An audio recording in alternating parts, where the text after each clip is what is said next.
Lee Hey, Rayner, mate. how you going, mate? Good, mate. How are you? Yeah, going pretty well, mate.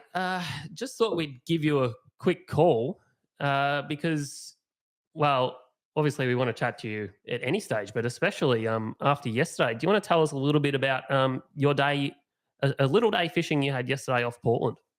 A little day fishing. Well, Aaron Habgood, who everybody knows, he and I shot down the afternoon before, and I have to say it was like on Aaron. He was like, Lee, it's going to be horrendous in the morning, but it's going to come good. We're both busy. This is our chance to get down. And I'm like, yeah, okay, let's do it. And we went down. Yeah, it was great. Had an early night. We literally knew it was going to be rough in the morning, so we got everything ready the night before, and then in the morning, even to the point of clipping the lures on the rods in the harbour at Portland. So we didn't have to do it when we got out there, and it was one of those 25-knot southeasters. You cop it the second you come straight out of the harbour. Yep. Got down past the rock. It was rough as bags. It was disgusting. Found a bit of life. But in the morning, it was funny. And look, there's been that really good jumbo bite there the last sort of week, 10 days. But there was those little spot fires, where you go, oh, there's the birds. But then within a minute, it's all gone. And then it was overall, the morning was very, very quiet, and it was very, very rough. And then it sort of backed off, and we just kept trucking west because it got that rough, boys. You couldn't even troll into it. We had to troll back. Yep. Basically just across it and down it. That was all you could do. Yep. And then at about, it was lunchtime-ish. Yeah, we were heading west, and we saw some birds in the distance, and, guys were already like, oh, I'm over it, and there's no fish, and da-da-da. Guys were starting to head elsewhere and go in, and we found this patch and pulled up on it and worked it for a bit, couldn't get a bite, and then I just pitched a bait in on it, and, mate, we were on, and pretty well, if the rest is history, boys, it was just... it was like school tuna going off their head, but jumbos. Yeah, right. So you're very experienced with Portland fishing and jumbo tuna in general. How would you rate that amongst your days out there on the ocean? Number one by far. Like, we were both saying we may never see this again. Yeah, right. So it was that good. That's crazy. So total of 7. Did I hear that right?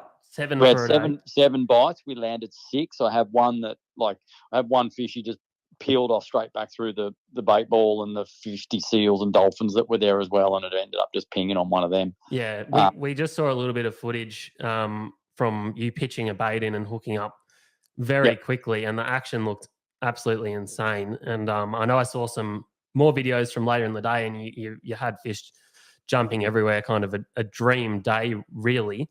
And especially when that wind backed off, like we're just like, the forecast got better than it was supposed to be. In the end, it was pretty well a glass out, and we're just sitting there going, like I said to Aaron, in a perfect world, it'd be great to just hook them on 30-pound tackle, get the bite, get that first run, snap them off, and then go and hook another one, just because that's the exciting bit. Yep, for sure. So what technique did you find the best? I saw you caught one or at least one trolling, but then you switched it up a little bit, didn't you? Yeah, it was pretty much pitching in on bait balls, mate. Like, and I took some yakkers down with me some of the yakkers were from Port Macdonald last August. So we took baits with us, and I'm glad we did, because these fish are feeding on pillies. So the balls wouldn't sit on the top, like your yakkers and red bait do, where you can scoop them. Yep. They move around fast, and they're going up and down, and there were small patches of bait too, so they didn't last long. And literally we just got up to the edges, and you just get your bait in. I was using a Talica 25 for most of it, a Talica 25 on one of the Tiagra switch bait rods, and I just cast a bait into it. I could cast 20 or 30 metres into the ball, no problem. But like, we caught fish literally pitching over the side, but casting in. And it was like, the good thing was, Dave, that as soon as the yakkers, because they're heavy, they sink fast, and they'd get down under the ball much quicker, whereas a pilly took a lot longer to try and get through them, and then the seals would grab it. Yeah, okay. Yeah. I hadn't thought of that. That's a nice tip for everyone listening.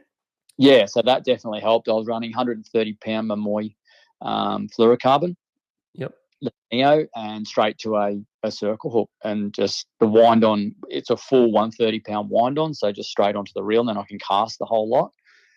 And it worked beautifully. But to give you an idea, I suppose, how hot the fishing was, I think we didn't get our first fish on till 1 o'clock. Right, we landed our last fish, which was fish number 6. We landed that at, I think it was 6:45, and in that I had one big fish on for 2 hours on 12 kilos of drag. He took 2 hours. So we lost 2 hours of fishing, and the whole time we're just going, hurry up, because there was just the whole time there was workups around us. But like, it was just crazy. Yeah, and I'm sure that you were arguing about who had to wind the fish in at one stage, because let's be honest, the hookup and potentially when you get them to the boat's probably the best bit, but there's a whole lot of pain in between those two moments. Oh, exactly. But then, we both just had to, and we kept saying, like, we can't take this for granted, and that's why we stayed out as late as we did too, because we're just like, we might not see this fishing again. We might see it 10 times in our life, but we may not. And the weather came good, and there was no reason for us to rush back in. We were just making the most of the moment, even to the point we ran out of bait, and these two young boys came down in this little tinny. Like, it was a big haul for them to come down there. They were local dudes. Yep. And they came down, they're trolling over these patches, and they weren't getting a bite. We're like, come here. And they've come over, and we were hooked up. And we're like, you got some bait? And they're like, yeah. And we're like, pitch a bait and you'll hook up straight away. And, oh, no, that's right. We just landed a fish. And we're going, you got some bait? And they go, yeah, we got some pillies. And we go, pitch a bait in, you'll hook up straight away. And Aaron goes, can we grab a couple of pillies off you? So they literally passed us like 3 or 4 pillies because they had a kilo bag of them. Yep. We've gone up to a ball, pitched in on it, hooked up. They've gone up to a ball, pitched in it, hooked up. That's insane. It was just out of control, like out of control. Yeah, and I think that's a really good perspective on it, because it's easy when you're out there to go, oh, we've caught 3 or 4, let's go in and go to the pub. But like you say, that potentially you might never see that action again. It's, as you know pretty well, from day to day, it completely differs. So you could have gone out the next day and saw none of that action, 100 boats there. And so the fact that you made the most of that day while you're out there, I think that's another good tip for people. You spend all the time and money to get down there, you may as well enjoy it to its full extent. So make the most of those amazing days. Like, make the most of them. And the other one too, like, guys, I've had a lot of people calling and messaging and stuff, as has Aaron. Everyone's like, how did you guys catch 6? It's a pretty simple formula. If you don't kill them, it's a lot easier. We kept one fish, and that was the first one. And Aaron said, I want to keep one to take home. The first one we got was about 75. So he was the perfect size fish, right? When you're not killing them, you're not dragging that fish in the boat, dealing with this fish, dealing with all the mess, taking extra photos and all that, which you should do if you're going to keep one. But by not doing that, we get a fish to the side of the boat, get the hook out, and we're back fishing literally 30 seconds later. Yeah. Yeah, and there's something in that for sure. Yeah, 100%, mate. There was at least 3 fish where we've got rid of one fish, and within 1 to 2 minutes we were hooked up again. Yep. Which you wouldn't have done if you had 100-kilo fish kicking around on the deck of the boat. No, and I think that's another point. Like, if you're keeping a fish and looking after it properly, it takes you out of the game, like fishing wise, for probably a good 20 to 30 minutes while you're processing it. Then in that time, you've drifted off the middle of nowhere or whatever. You got to find the life again. And like you said, the way you've done it, releasing, and it's a bit similar when you're fishing marlin on bait balls. You catch a fish, release it, and you're straight back on them again. That's exactly right. And it's exactly what it is. If you just think marlin fishing and you want to try and catch a few, it's the way to do it. But like, and if there's a few boys on the boat, man, I don't care what anyone says. 100-kilo tuna is enough fish for 4, well and truly. I don't care what anyone says. Well looked after, it is heaps. So, the potential to catch multiple fish is there. Like we were saying yesterday, that if you had 2 guys pitching baits on some of these workups we had, you would have doubled up every time. Yeah. In fact, we did it once. We both pitched in and we both hooked up, and that was where one got cut off by another seal or dolphin, and we ended up getting the other one on the. Oh, actually, that was the big one, because Aaron pitched in on my bent butt 24. And he's hooked up, and he's just left the rod in the hole to screaming. He's like, "That's your problem now." And I'm like, and that was the one for 2 hours on, but that was a double hookup, easy as. Hey Lee, it's Joey here, mate. Congratulations on your awesome fishing day. Thank you. I noticed that you're using talikas there, and for people that are not familiar with talikas, they're quite a lightweight overhead reel. Do you think that using those particular type of setups might have attributed to getting some of those fish in a little bit quicker than, say, your traditional, your Tiagra setup? No doubt at all, Joey. No doubt. Like that one I've got there is a bit of a retrofitted one. So I've got a Talica 25, and they come with that knobby handle on them, which is great when you're fishing, I suppose, normal drag. But I want mine for heavier drag. So I've taken the normal handle off. I've got a Talica 50 handle put on. So you've got that big cranking handle, right? Then you've got to get a few other parts to do it. And I've actually got a thing on YouTube if people want to do that. There's the parts that you got to order and how to do it. It's really simple. And then I've got 500 meters of 50-pound braid, and I've got a 200-meter mono top shot. And then I've just put it on one of those, the Tiagra Hyper switchbait rods, and the 30 to 50. And I could cast a bait 30 meters, no problem at all with that. So that helped. So that took out the need for having a spin reel, because I just don't like spin reels for this sort of stuff. Ugh, pain. Yeah. What sort of kilos of drag do you think you were running? Were you just that drag on that video? That strike drag is set at 10 kilos. Yep. So I'm pushing 10 kilos, and then once I settle into it, I'm straight up to 12, and that's over a reel that looks like a toy, and it does it. It does it so easy. As you boys know, the cranking power that you get through a Talica is unbelievable, that you've got such a high-speed reel, so you get the line back, but they've got this amazing cranking power through the drive system that they use. So it was an absolute pleasure to use that outfit, and I have no doubt that being able to cast a couple of times, just that 20 meters to get your bait right in the ball, that definitely helped to get a bite. I'm just watching you now. It just looks like you're absolutely enjoying every moment of that Talica hooked up. It looks so nice to fish with, seriously. Yeah, so good. And you know what? By doing what we were doing, I reckon you're keeping your fight time obviously a lot shorter. Not one of those fish got me into the backing. Not one of those fish got 200 meters of mono out on me in that Talica, because we just keep up with them, because you're not trying to clear a spread of 5 lures and all that. So you were just up on the fish. What I like to do when they start hauling off is stop the boat, let him pull line, let him pull 10 kilos of drag for as long as he wants to do it. When he stops, then we'll work up on him. Yeah, no, it's a great technique. Hey, Lee, I wanted to know, what do you find more enjoyable? We saw you buzzing around in your tinny on the school bluefin the other day off Kilcunda, and you had a pretty big smile on your face there. And I know that we were having a bit of a ball. Casting at these small fish that have become pretty prolific in our waterways. It's a tough one, because you get the prestige of the big barrels, but it's pretty good seeing those little fish come flying out of the water eating a top water lure, isn't it? Oh, it's unbelievable, and it's an unbelievable thing that we can now confidently go out there and do this every summer, like every summer. And if you want to troll, you can troll, and if you want to cast at them, you can cast at them. And some days it's better doing one than the other. Other days they just eat everything. Other days they just don't eat. But I think I love the fact of being able to go out in my little boat and do it. It's just good, easy fun. My kids have been out doing it. My girlfriend's been out with me doing it. She caught her first tuna ever, and it was one on a popper, and it's just a lot of fun, boys. And I love doing it in the little boat. Like even yesterday afternoon, I just kept saying to Aaron, I'm going, dude, if we had this sort of weather in the morning, we could have just brought my little boat. And he's just going, shut up. I want to catch a jumbo out of that little boat, boys. That's what I want to do.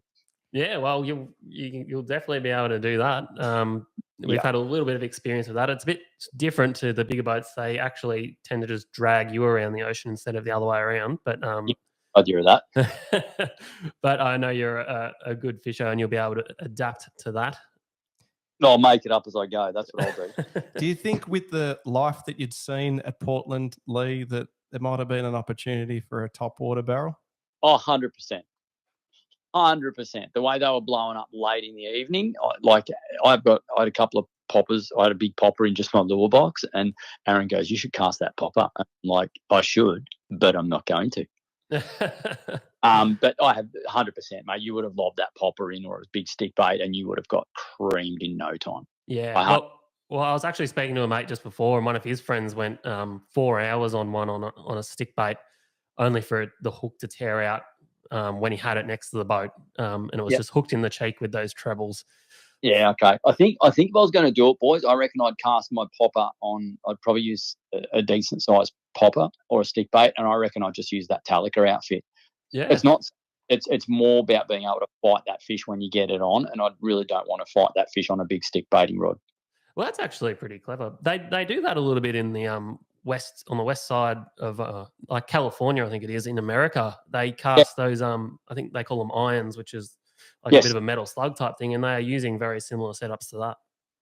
Yeah, and that's all I'd use. I can throw, you know, I was looking at one of the new big Shimano flash boost poppers. I've got a couple of them, and that's what I have with me. I'm like, I'll be able to throw that a mile with that Talica, no problem at all. So I just want it to be more comfortable when I'm fighting the fish, that's all. But yeah, you would certainly catch them on top water. Do you know what's interesting too, boys? Yep. This is a class of fish which we haven't been catching. We know they're there. The divers see them all the time. The average fish we got yesterday, I reckon, was about 80 kilos. Yep. They're those, and there was, Aaron got one, I reckon he was 40, 45. We had one that I called, the one we kept, we called him about 75. And then I reckon the rest, bar the big one, which is about 120, they were in that 70 to 90 kilo size. So if you said about 80 kilos, like they're those mid-range fish, which we just don't seem to get that often, or they're very rare. Oh, so you didn't get any barrels? That's bad luck. I got 120. 120. That was enough. I was actually hoping for a whole bunch of 40 kilo fish. Let me tell you. Yeah, 100%. Yeah. But it was really nice to see that class of fish, and a lot of the fish you saw blowing up, they were those, you would say, 70 to 90 kilo fish. Yep. So yeah, really, really good fishing. Really good fishing. And look, there's going to be a lot of people down there this weekend, and there'll be fish caught. I hope everyone has a great time, and I hope everyone catches one. Yeah, I don't pretend to know what's going on with this fishery, where they're coming from, why they behave they do, but there is a bit of a pattern that those early season barrels, they do seem to be that mixed size with some smaller fish up to the proper giants. And then when we get that run in, say, you know, September or August, September sort of thing, they do seem to be mostly, you know, well over 100 kilo, which is... Well over 100, yeah. But then all those fish down at Port Mac, you know, there's big, like last year, they were all big fish. You know, there was a lot, they were 100 plus. So this is a different run of fish. This isn't the run of fish, if you know what I mean. I think we've just got multiple patches of fish. You've got to remember those 80 kilo fish now, they're the fish that we were catching 10, 15 years ago that were the schoolies. Yep, 100%. So each year now, like I said to Aaron yesterday, I go, mate, in 10 years' time, there is going to be that many jumbos in these waters. They are going to be a pain in the ass. Yeah, well, it's getting that way a little. Well, no, I would never say it's a pain in the ass, but if you recall the early days, you know, early to mid 2000s, it was, you know, if there was a day where there was, say, 10 or more barrels caught in a day out of Victorian port, it was newsworthy. Oh, it was huge. It was huge. I remember I just wanted to catch one. It took me 5 years to catch my first jumbo. Like I caught one, and I just couldn't believe it. And now you look at it, and guys will go, "Oh, there's a good tuna bite at Portland." You're going to go, nah. Oh, no, I'll just, nah. Well, like guys are now going, no, I'll just wait till they're out the front here. Well, who would have I was trying to do that, Lee. I was trying to do that. I was saying, oh, they're going to come past here. It'll be so much. And then you went and did that yesterday. Yeah, sorry. In fact, you're probably responsible for a lot of the boat traffic that will be there this weekend. I possibly have a little bit to do with that. So, but I'll just be fishing local this weekend with my kids for school tuna. Yeah, very smart. The old drive-by. Absolutely inundate the town and then take off into the distance and go to a different spot. Yeah, that's it. Yeah, hopefully I won't see another big one up here this weekend with the kids.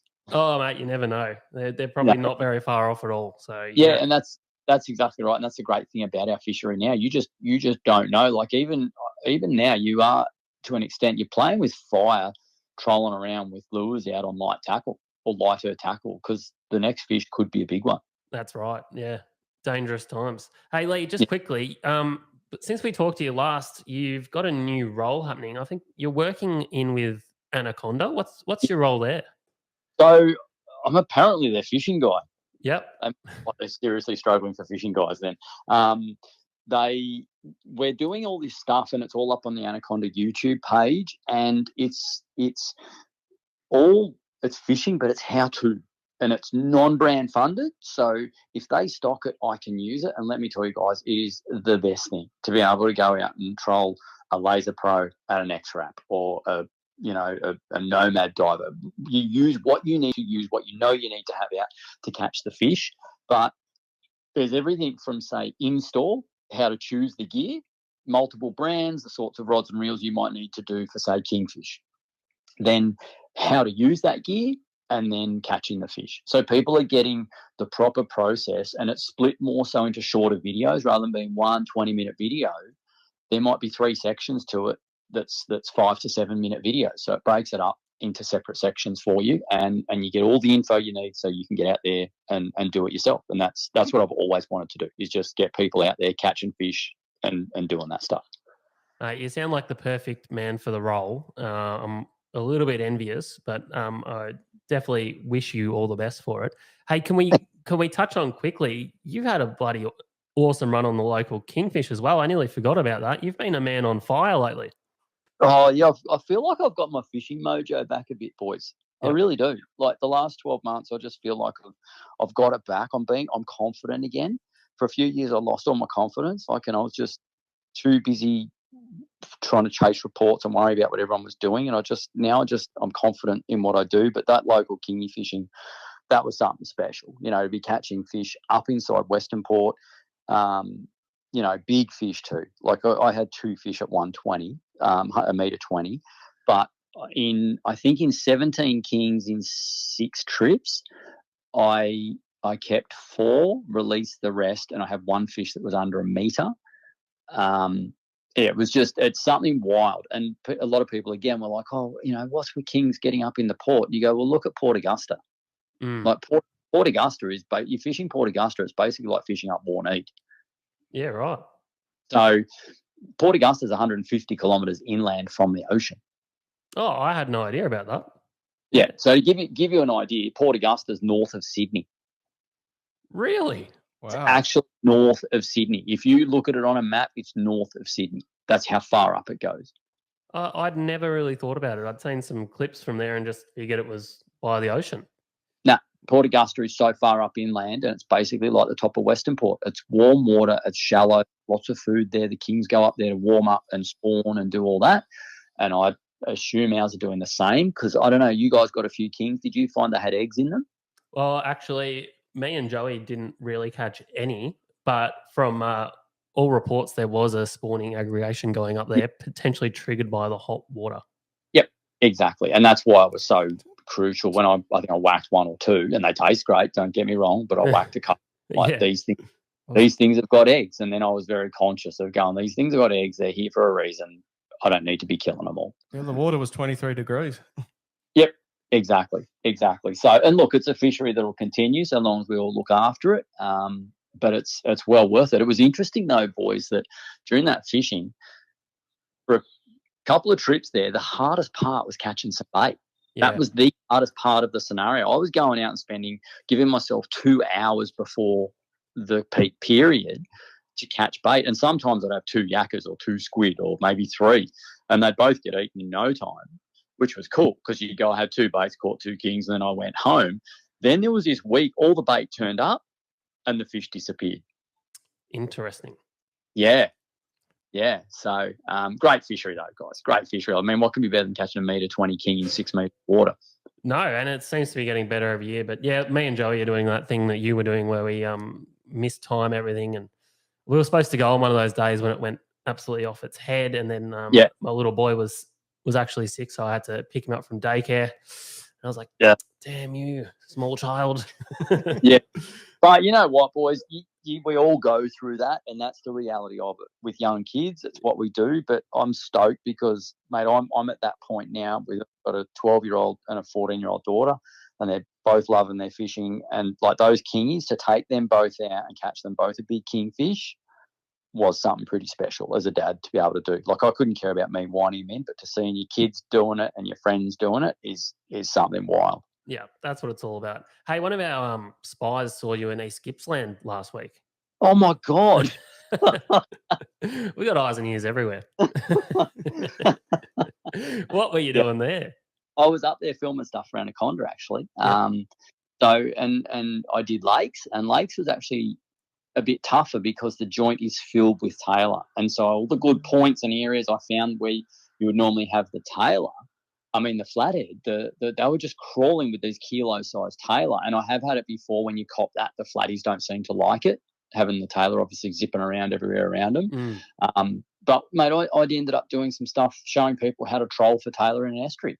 You know, cool. running a deep diver and a shallow diver and how to do it all like that. And then we went to the BEM and we were catching brim and flatted and stuff on bent minnows and little cranking, like little brim hard body, showing the technique, what to look for, how to fish it, you know, when the wind got up, the way to fish in the wind, and that real cool how to sort of stuff so that anyone can do it. And the best thing about what I'm doing, boys, I don't say where I am because it's not about that. It's about the technique. So the people that know where I am will know by the scenery, but it's not about that. What I was showing was how to fish a bent minnow. And it doesn't matter if you're down here in Gippsland or up in northern New South Wales. That's how to fish a bent minnow. Yep. But yeah, that's what I was doing down there, mate. I was down there filming that stuff, and I'm busted to go back because the fishing was actually pretty good. It was really good. So awesome, in the BEM, it was great. So yeah, beautiful. Well, Lee, thanks so much for coming on. We've held you up longer than I was supposed to, but right. It was very easy listening, and I'm sure that a lot of people picked up a few tips there for the upcoming season. Oh, I know so, mate. And they can look out for some of that footage coming out via Anaconda, can they? Oh, the stuff, all that brim stuff and all that, and the Kingfish stuff. I did a Kingfish thing in Western Port. I wasn't going to film it, but then the word got out and everyone was talking about it, and I'm like, it's not a secret. No. So I ended up filming it, but again, I don't even say I'm in Western Port. I say I'm fishing, a big shallow estuary system. I'm fishing next to a big red ship in a shipping zone, but it could be. Yeah, well, here I'm going to give everyone a bit of an inside info. Yep. The majority of the kingies I caught this season in Western Port were nowhere near that ship. Yep. Nowhere near that ship. Like I'm talking 1-2 kilometers from that ship. So don't think that it's just that one spot. Like I just went looking, and the more places I looked, the more places I found kings. Yep. Another good tip. You're writing these down, Joe? Oh, yeah.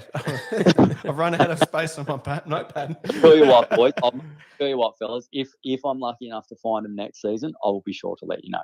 Yeah, I was wondering when we'd get the inside word. No, that's awesome, mate. Keep on doing what you're doing, and we really appreciate it. And thanks for coming on again. We can't wait to have you back down the track. Thanks, fellas. Anytime. Thanks, Lee. Have a good evening. See you, boys. Well, Joey. How's about that, hey? Mate, I didn't think we'd get that much info out of the great man. Yeah. No, he's been doing it. He's been going hard, and the results speak for themselves.